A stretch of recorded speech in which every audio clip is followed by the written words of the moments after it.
नमस्कार, आप देख रहे हैं न्यूज 18 राजस्थान। खास मुलाकात में आपका स्वागत है। आज हमारे साथ खास मेहमान हैं राजस्थान विधानसभा में नेता प्रतिपक्ष टीकाराम जूली जी। जूली जी, बहुत बहुत स्वागत आपका। जी, थैंक यू। आप 3 बार विधायक रहे हैं, इस बार लगातार दूसरी बार विधायक हैं और कानून की डिग्री आपके पास में है। अलवर के आप जिला प्रमुख भी रहे हैं। हम ये जानना चाहेंगे कि आपको सबसे पहले कब लगा था कि राजनीति में आना चाहिए? देखिए, मुझे कभी लगा नहीं। मैं तो एक बिजनेसमैन था और बहुत कम उम्र में, लगभग 19 साल की उम्र में मैंने बिजनेस संभाल लिया था। और लेकिन इसी दौरान जो है एक ऐसा समय आया कि अलवर का जिला प्रमुख का पद जो है वो रिजर्व हुआ और मुझे हमारे जो उस समय सांसद थे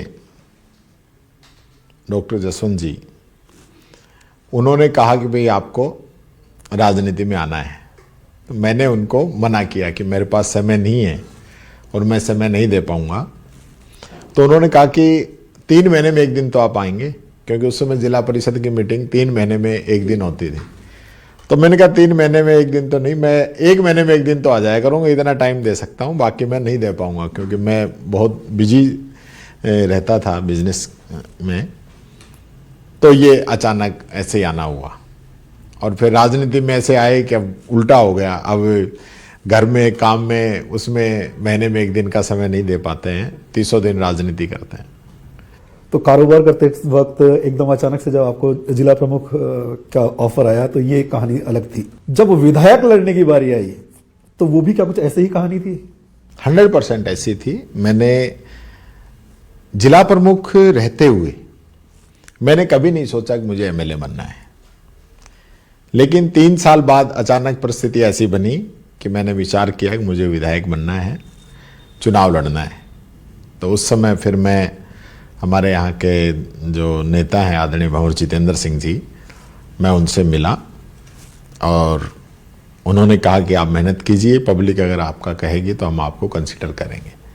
उसके बाद मैं गहलोत जी से मिला, नेताओं से सभी से मिला, सीपी जोशी जी उस समय अध्यक्ष थे, उनसे मिला और उसके बाद जो है एक राजनीतिक शुरुआत हुई। 2008 की बात है? 2008 के अंदर। तो जूली साहब जिला प्रमुख भी बन गए, आप विधायक भी बन गए। फिर दोबारा जब गहलोत साहब की सरकार आई पिछली बार, तब आपको पहले राज्य मंत्री बनाया गया और कैबिनेट मंत्री बनाया गया। आज जब सरकार नहीं है लेकिन आप नेता प्रतिपक्ष के तौर पर आप कांग्रेस को रिप्रेजेंट करते हैं विधानसभा में। इस भूमिका को आप कितनी बड़ी जिम्मेदारी मानते हैं? देखिए, ये बहुत बड़ी जिम्मेदारी है। मैं समझता हूँ मिनिस्टर से भी कहीं ज़्यादा बढ़ की जिम्मेदारी है और ये जिम्मेदारी मुझे जो मेरी पार्टी ने दी है, ये मेरे लिए बहुत बड़ा एक, मैं समझता हूँ, तोहफा भी है, चैलेंज भी है। क्योंकि वर्तमान परिस्थितियाँ जिस प्रकार की हैं कि यहाँ अभी हम पॉलिटिकल अगर बात करें तो विपक्ष को जो पहले जो तवज्जो मिलती थी वो आज विपक्ष को तवज्जो नहीं मिलती है। और एक प्रकार से ये है कि विपक्ष चाहे कुछ भी कहता रहे, आज हम सत्ता में हैं तो सब कुछ हमारा है। ऐसे समय में ये जो है पोजीशन मुझे पार्टी ने दी। मुझे बहुत बड़ी जिम्मेदारी मुझे मिली। पहली बार ऐसा हुआ कि कोई दलित वर्ग से किसी को ये जिम्मेदारी मिली है और सबसे कम उम्र का नेता प्रतिपक्ष होने का भी मैं समझता हूँ ये सौभाग्य मुझे मिला है।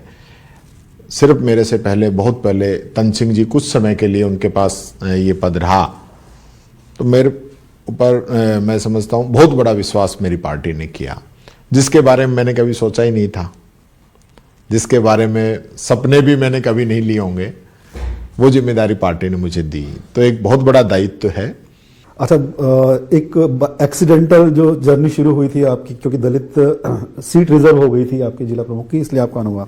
तो आप दलित समाज से चूंकि आते हैं, तो जो हम राजनीति की अगर बात करें तो एक दलित नेता होने के कारण, एक दलित समाज से आने के कारण, क्या आपकी भूमिका और आपकी जिम्मेदारी ज्यादा बढ़ जाती है? आप क्या ऐसा मानते हैं? हाँ, निश्चित तौर पर, क्योंकि मैं एक ऐसे वर्ग से आता हूँ जो वर्षों से, सदियों से जो पिछड़ा रहा है, जिसको सताया गया है, बराबरी का हक जिसको नहीं मिला, लेकिन बाबा साहब के संविधान के बाद कांग्रेस पार्टी ने उस चीज़ को बड़ी मजबूती से सहारा दिया और मैं समझता हूँ धीरे धीरे धीरे धीरे धीरे बहुत बदलाव इस समाज के अंदर आए।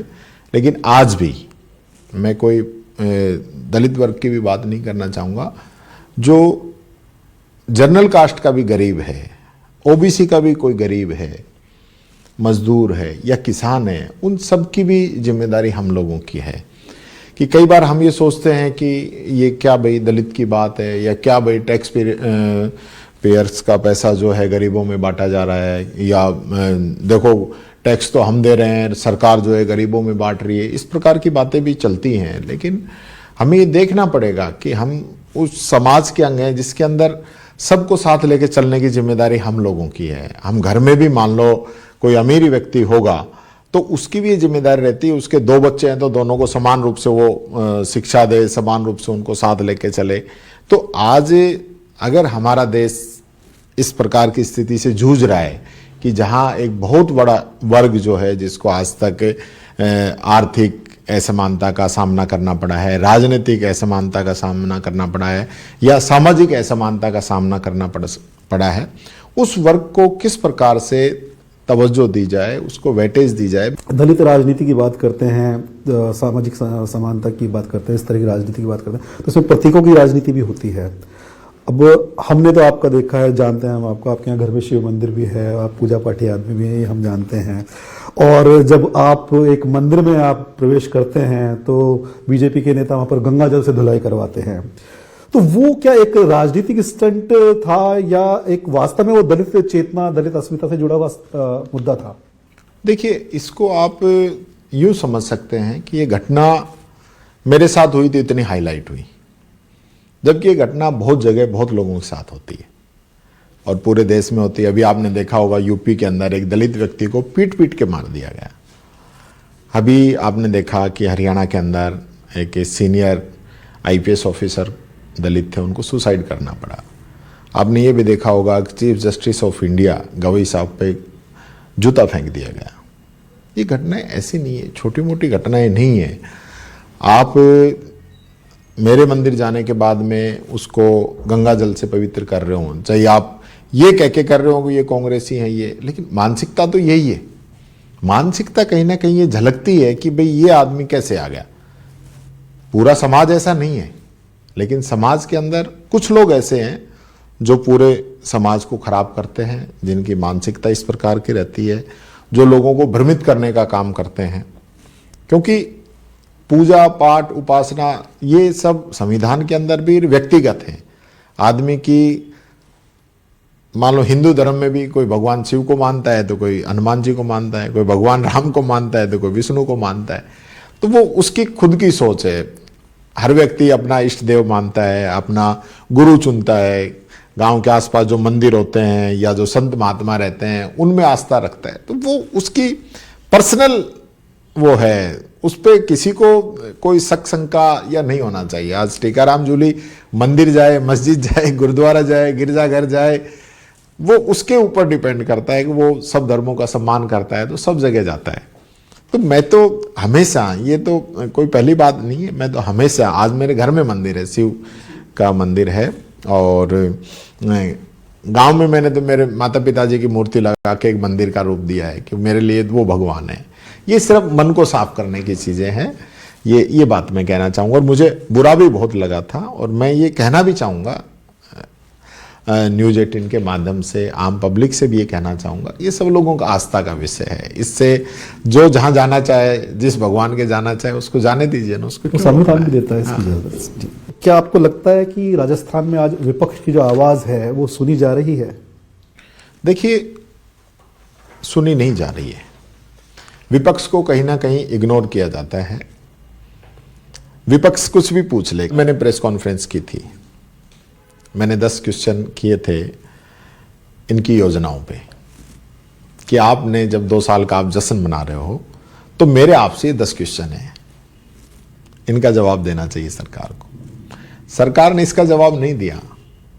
सरकार के एक मंत्री ने ये जवाब दे दिया कि टीकाराम जूली के जो क्वेश्चन है वो तर्कहीन और तथ्यहीन है, उनसे कोई मतलब नहीं है, जवाब देने के लायक नहीं। जवाब देने के लायक नहीं है। जबकि तथ्यहीन है तो आप बताते कि टीकाराम जूली ने ये बात कही थी और उसकी हकीकत ये है, टीकाराम जूली ने ये बात कही थी, उसकी हकीकत ये है, तब मैं समझता कि हाँ मैंने कोई तथ्यहीन बातें कही है। क्योंकि मैं जहां तक कोशिश करता हूं बिना तथ्यों के मैं बात नहीं रखता, बिना आंकड़ों के मैं बात नहीं करता। आज हालत क्या हो गई राजस्थान की, विकास कार्यों पे खर्च हुए हैं लगभग 15,000 करोड़ रुपए और ब्याज पे हमने दिए लगभग 19,000 करोड़ रुपए। तो ये विकास आप समझ सकते हैं इस सरकार का। तो विपक्ष का काम मुद्दे उठाना, मुद्दों को लेके आना, हम प्रदर्शन करते हैं, हम मार्च निकालते हैं, हम मान लो पुतला दहन करते हैं, हम प्रेस कॉन्फ्रेंस करते हैं, तो एक जनता के अंदर जागरूकता के लिए है। हम विधानसभा में क्वेश्चन लगाते हैं, उसका जवाब आना चाहिए, मंत्री उसका जवाब दे। ये क्या है, खुद पे लेके जाते हैं, मंत्री को कमी बतानी चाहिए। और आज अगर हम राजस्थान को आगे ले जाने की बात करते हैं, राजस्थान को विकसित बनाने की बात करते हैं, तो हमको सब लोगों को साथ लेके चलना पड़ेगा। तो आपके हिसाब से जो अभी मौजूदा सरकार के 2 साल हो गए हैं, इनका कार्यकाल आप किस तरीके से आंकते हैं, कैसा रहा है? देखिए, पहली ऐसी सरकार है जिसके 2 साल के अंदर अंदर चीफ सेक्रेटरी चेंज हो जाए, खुद बदली करा के चला जाए कि यहाँ की स्थिति सही नहीं है, प्रिंसिपल सेक्रेटरी टू सीएम उसको चेंज कर दिया जाए। ये दोनों जो पद हैं इसको आप आम जो आईएएस के ट्रांसफर में नहीं मान सकते, या आईपीएस की ट्रांसफर होगी उसमें नहीं मान सकते। ये बहुत जो है अनोखी और विशेष परिस्थितियों की घटनाएं हैं ये दोनों, इसको आप इतना इजी वे में नहीं ले सकते। क्योंकि ये तो वो पद हैं जिसके अंदर एक्सटेंशन मिलती रहती है, रिटायरमेंट अगर हो गया तो एक्सटेंशन चाहता है आदमी, लेकिन फिर भी ऐसी परिस्थितियां बनी। इन 2 वर्षों के अंदर कहीं ना कहीं ये झलकता है कि पूरी जो सरकार है वो उसमें कहीं ना कहीं अनुभव की कमी झलकती है और वो ऐसे निर्णय नहीं ले पा रहे जो जनता के हित के हों। सिर्फ कहने को डबल इंजन की बात है, लेकिन डबल इंजन का फायदा जब मिले जब भारत सरकार का हमको फायदा मिले। भारत सरकार की तरफ से जैसे अभी ईआरसीपी की हम बात करें, उन्होंने मना कर दिया कि हम राष्ट्रीय परियोजना घोषित नहीं करेंगे। राष्ट्रीय परियोजना घोषित करते तो लगभग मान लो 70,000 करोड़ की योजना है, तो हमें 10% पैसा देना था, आज हमको 70,000 करोड़ देना पड़ेगा। तो फिर भारत सरकार का फायदा क्या हुआ? जब हमारे पास अगर इतने संसाधन होते, इतने रिसोर्सेज होते, तो हम आज तक क्यों रुकते? ये योजना तो आज से 10-20 साल पहले ही पूरी हो जानी चाहिए थी। वसुंधरा जी ने इसके बारे में सोचा था, उसको फिर हमने आगे बढ़ाने का काम किया। ये बात है। तो आज सरकार का जो काम है, मान लो आप कह रहे हो कि हमने 35 लाख करोड़ रुपए के एमओयू हमने कर दिए हैं, और अभी इन्होंने कहा कि हमने 8 लाख करोड़ की जमीन पे उतार दी। 8 लाख करोड़ के मैं आपसे पूछता हूं, आप बता दें इन्होंने कहां उतारे हैं? लेकिन ये 72% काम पूरे होने के दावे कर रहे हैं। तो वही तो मैं पूछ रहा हूं, 72 तो अभी पेंडिंग है। इन्होंने मात्र, मैंने आंकड़े भी बताए थे, कोई 26 या 29% के आसपास तो इनके काम कंप्लीट हुए, और लगभग 50 के आसपास 45 और 50% के बीच में प्रोसेस में है, प्रोग्रेस में है, और 25% ऐसे हैं लगभग 700 के आसपास जो शुरू ही नहीं हुए। अब आपने कहा कि हमने गेहूं का समर्थन मूल्य 2700 रुपए करेंगे, और आपने 2300 से 2450 रुपए कर दिया। आपका वादा तो था 2700 का, आपने बढ़ाया 150 रुपए, तो आप कह रहे हो कि हमने ये जो है पूरा कर दिया, तो वो पूरे की श्रेणी में नहीं आएगा। आपने किसान सम्मान निधि का वादा कर दिया कि हम जो है इसमें 12,000 रुपए किसान सम्मान निधि देंगे, लेकिन आप 2 साल में कभी 500, कभी 1000, कभी ऐसे करते करते आपने 9,000 कर दिया, लेकिन 12,000 तो नहीं किया। वादा तो आपका 12,000 का था, और उसमें आपने लिखा भी नहीं चरणबद्ध रूप से करेंगे, आपने नहीं किया, तो आप उसको पूरा कैसे मान सकते हैं? आपने कह दिया कि हम हरियाणा गुजरात के बराबर डीजल पेट्रोल को करेंगे, पर वो हुआ नहीं, तो आप उसको पूरा कैसे मान सकते हो? तो इस प्रकार के जो काम है ना, वो इन्होंने गिनाए हैं। जूली साहब, इतना सब है कि विपक्ष कह रहा है कि सरकार के काम नहीं हुए, सरकार फेल है, लेकिन इस फैक्ट को आप कैसे देखेंगे कि जब सरकार का पहला साल था और पहला उपचुनाव था, तो कांग्रेस ने अपनी जो 4 सीटें थी वो उसमें से 3 खो दी थी, कुल 8 उस वक्त 7 सीटों पर चुनाव हुए थे, 1 पर कांग्रेस जीत पाई थी। तो कहीं ना कहीं जनता तो उनको एक्सेप्ट कर रही है। नहीं, ये तो सिर्फ उसकी परिस्थितियां ऐसी थी। उससे 3 महीने पहले हमने 11 लोकसभा भी जीती हैं। उससे मात्र 3 महीने पहले ही हमने 11 लोकसभाएं जीती हैं। वो जनता के सामने है। हमारा जो कुछ कमियां रही वो हमारे स्तर की कमियां थी, जिसकी वजह से ये जीते हैं। इसके काम के दम पे नहीं जीते हैं, हमारी कमियां रही उसके दम पे जीते हैं। हम जीते हैं अंता, जो ये कह के जीते कि मुख्यमंत्री जी ने जब ये कहा कि ये सेमीफाइनल है, अंता का चुनाव हमारे काम पे मोहर लगाएगा, तब जनता के चुनाव ने लगा दी मोहर। जनता ने कांग्रेस को समर्थन दिया, कांग्रेस जीती वहां पे। मुख्यमंत्री जी के कहने के बाद जीती है। मुख्यमंत्री जी और पूर्व मुख्यमंत्री जी दोनों साथ थे जिस दिन ये बात कही थी। जनता के इतने मुद्दे हैं, लेकिन फिर भी क्योंकि हम तो देखिए पुराने जो अनुभव है उनको देख के कह रहे हैं। जब गहलोत सरकार थी तो बीजेपी के जो नेता थे वो सड़कों पर उतरते थे। हमने यहाँ जयपुर में खूब देखा है, वाटर कैनन भी उनके ऊपर हो रहे हैं और गिरफ्तारी भी हो रही हैं। लेकिन कांग्रेस की तरफ से ऐसा कोई सड़क पर उतरने वाला हमने अभी तक जो तस्वीर नजर नहीं आई है। देखिए, सड़क पे हम उतर रहे हैं, आप ये सिर्फ एक इस प्रकार का भ्रम फैलाने की कोशिश है। अभी इन्होंने यूनिवर्सिटीज के अंदर जो आरएसएस के प्रोग्राम कराए थे उसके विरोध में हम उतरे थे। हमारे बच्चों पे किस प्रकार से इन्होंने मुकदमे दर्ज कराए। हमने कोटा के अंदर हम गए, बिजली के खिलाफ हमने प्रदर्शन किया, हम लोगों पे इन्होंने मुकदमे दर्ज कराए। बूंदी पे हमने बड़ा प्रदर्शन किया, बारां में हमने बड़ा प्रदर्शन किया। हर जिले के अंदर हम लगभग जो है जा चुके हैं, बड़े प्रदर्शन हो रहे हैं, हमारी कांग्रेस पार्टी कर रही है। ये सिर्फ एक कहने को कि भाई बड़े प्रदर्शन नहीं हो रहे। यहाँ भी हमने विधानसभा चल रही थी, जब विधानसभा का घेराव उस समय भी हमने रखा था, लास्ट ईयर भी रखा था। तो ऐसा नहीं है, सड़क पे भी और विधानसभा में भी हम कोई घेरने में कोई कमी नहीं छोड़ रहे हैं। घेरने की बात आए तो फिर एक बात और आती है, वापस अगर हम विधानसभा में आए तो कि आप पर लगातार, आपकी पार्टी पर लगातार ये बार बार आरोप लगाए जाते हैं कि आपके विधायक जो है विधानसभा जब सत्र चल रहा होता है तो जबरन बाधित करने का काम करते हैं। मतलब कोई उनको लगता नहीं है कि ऐसे मुद्दे हैं जिनकी वजह से आपको सदन को कार्रवाई को बाधित किया जाना चाहिए। सीसीटीवी वाला मुद्दा है, विधानसभा में ऑलरेडी सीसीटीवी कैमरा लगे हुए हैं। सिंपल सी बात बताता हूं, उन कैमराज का पूरा जो है कंट्रोल रूम एक बना हुआ है विधानसभा के अंदर, वहां उन सबका एक्सेस है और वहां से यूट्यूब के माध्यम से जनता के लिए भी एक्सेस है। अब बात यह आती है कि 2 कैमरे अलग से हमारे ऊपर लगाए गए और जिनका एक्सेस कंट्रोल में ना होकर स्पीकर साहब के रेस्ट रूम में गया, तो आप उसमें हमारे वॉइस रिकॉर्डिंग, पिक्चर रिकॉर्डिंग, वो सब चीजें आप अलग से करा रहे हो।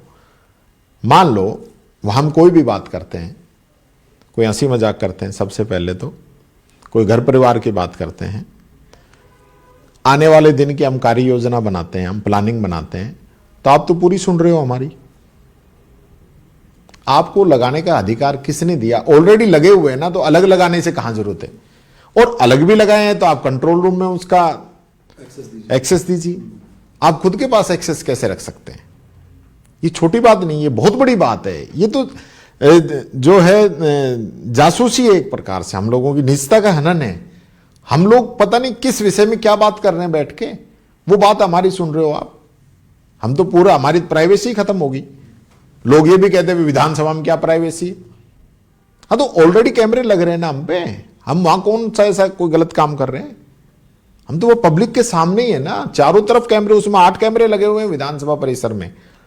लेकिन ये जो कैमरे हैं ये जानबूझ के छोटी मानसिकता के साथ हम पे लगाए गए ताकि ये क्या करते हैं, क्या प्लानिंग करते हैं, ये हम सुन सकें। उसका हमने विरोध किया। लेकिन आपके ये मुद्दे खत्म हुए, इनके अलावा लेकिन इसके अलावा एक मुद्दा और है कि बजट सत्र जब हुआ था उससे पहले जो 6 विधायकों का निलंबन हुआ था, वो एक एपिसोड हुआ था, उनका निलंबन खत्म हो गया। उसके बाद भी जो आपके जो पार्टी के प्रदेश अध्यक्ष हैं, जो विधायक भी हैं, वो तो विधानसभा में गए ही नहीं उसके बाद। तो फिर आप मजबूती अपनी कैसे दिखा पाएंगे, कैसे मजबूती से रख पाएंगे? नहीं, पहली बात तो अब आएंगे जी, वो नहीं आने वाला चैप्टर क्लोज हो गया है। दूसरा क्या है, उनकी भी एक बात थी कि जो बात पटल पे नहीं है, सदन के अंदर ये नियम है कि जब सदन नहीं चल रहा हो तब उसके अंदर कोई भी कही हुई बात ऐसे समझी जाए जैसे सड़क पे कही हुई है। सदन चल नहीं रहा, हाउस एडजॉर्न हो गया, आप 11:15 वहां कोई बात होती है तो उसका कोई स्पीकर उस पर संज्ञान नहीं ले सकता। सदन चल रहा है, जब कोई बात होगी स्पीकर साहब उस पर संज्ञान ले सकते हैं। हाउस एडजॉर्न था, कोई आपस की कोई बात थी, उस चीज को इतना हाईलाइट किया गया। सदन के अंदर यह नियम है कि जो सदस्य उस समय सदन में मौजूद नहीं है तो उसकी चर्चा नहीं की जाएगी। जो सदन का सदस्य भी नहीं है उसका नाम लेकर कोई आप चर्चा नहीं कर सकते हो। चर्चा कराई गई जो कि नियम विरुद्ध थी, आप कराते। उसके बाद जब बात आई माफी की, जब मैंने माफी मांग ली, मेरे से भी 2 बार माफी मंगवाई गई कि नहीं आपने अच्छे से नहीं मांगी। अरे भाई कितने अच्छे से मंगवाओगे आप? मैंने कहा लो और मांग लेता हूं, और अच्छे से मांग लेता हूं। आपका अगर इसमें ही आपका बड़प्पन झलकता है तो मैं तो और अच्छे से मांग लेता हूं। बात ये होती है किसी सदस्य ने कोई बात होगी, वो सॉरी फील कर रहा है तो दैट्स ओके। क्या इससे पहले माफी नहीं मांगी? क्या इन्हीं स्पीकर साहब के द्वारा माफी मांगी गई है? इनसे पहले जो नेता प्रतिपक्ष है उनके द्वारा माफी मांगी गई है? इससे पहले जो सदन के नेता हैं उन्होंने दोनों पक्ष के तरफ से माफी मांगी है। तो ऐसा नहीं है कि सदन में कभी हंगामा ही नहीं हुआ, किसी ने कोई बात ही नहीं की। क्या क्या बातें हो जाती थी, उसके बाद बैठ के जिसकी गलती थी वो रियलाइज करता, सॉरी फील करता। सदन का नेता आता, दोनों तरफ से कहता है कि भाई इनकी भी गलती है, इनकी भी गलती है, मैं दोनों तरफ से गलती मानता हूं, विधानसभा शुरू की जाए। पर ये इस प्रकार की चीजों को लेके बैठ जाना और फिर उसका पॉलिटिकल फायदा उठाने की बातें करना, अगले सदस्य का मान सम्मान है। मान लो ये कह दिया कि भाई ये तो एमएलए बनने लायक नहीं है, अब ये फैसला तो उस क्षेत्र की जनता तय करेगी या संविधान तय करेगा। एमएलए जिस एमएलए बनने लायक, जिसके लिए नहीं बनने लायक की कह रहे हो, उसको आपकी सरकार ने तो बेस्ट एमएलए का अवार्ड दिया है। आप ही के समय में लास्ट टाइम जब गवर्नमेंट थी, इन्हीं हमारे अध्यक्ष जी को इन्हीं की सरकार के द्वारा बेस्ट एमएलए का अवार्ड दिया है, और अब आप एमएलए बनने लायक नहीं है। तो अगले सत्र में मतलब पूरी मजबूती के साथ 1 और 11 आएंगे। 1 और 11 हाँ, मिलके आएंगे सब लोग मजबूती के साथ।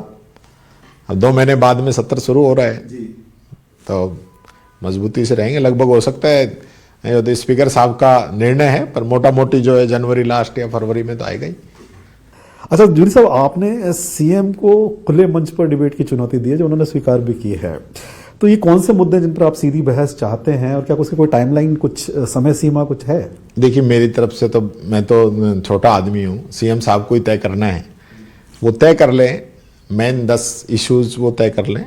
बड़े मुद्दे हैं, बड़े डिपार्टमेंट हैं, बड़े विभाग हैं जिनके अंदर बड़ा बजट जाता है, वो तय कर लें, या उनको अच्छा लगे वो 10 तय कर लें।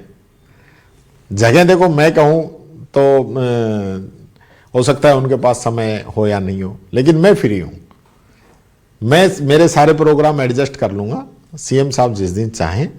और मैं तो आपसे ही कह रहा हूँ न्यूज़ 18 से कि आप सीएम साहब से बात कर लो, बैठा लो दोनों को आमने सामने, अपने अपने जो है रिकॉर्ड्स लेके आ जाएंगे और बात कर लेंगे। अच्छा चलते चलते जूली जी, एक सवाल आपसे आखिरी। आप सत्ता में भी रहे हैं और विपक्ष में भी, लीडर ऑफ अपोजिशन की भूमिका में हैं। दोनों भूमिकाओं में से आपको कौन सी ज्यादा जो है वो लोकतंत्र के प्रति ईमानदार भूमिका लगती है? देखिए, आपने क्वेश्चन तो ऐसा पूछा है क्योंकि दोनों के अंदर ही जो है हमने शपथ ली होती है, नेता प्रतिपक्ष के रूप में भी और एक मंत्री के रूप में भी। भूमिकाएं दोनों ही जो है अपने आप में अपना स्थान रखती है, उनके दोनों के अंदर एक जिम्मेदारी है। लेकिन मैं समझता हूं विपक्ष की जो भूमिका है, क्योंकि राज तो राज है, राज में करने वाले बहुत होते हैं, लेकिन विपक्ष की भूमिका बहुत ही आपको महत्वपूर्ण इसलिए होती है कि आपको कठिन परिस्थितियों के अंदर काम करना है।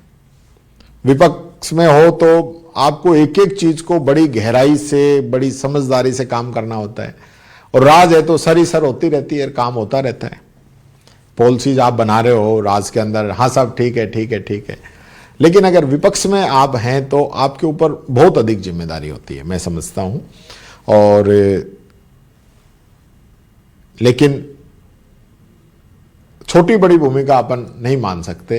दोनों ही जो है संवैधानिक रूप से बहुत ही इंपॉर्टेंट है।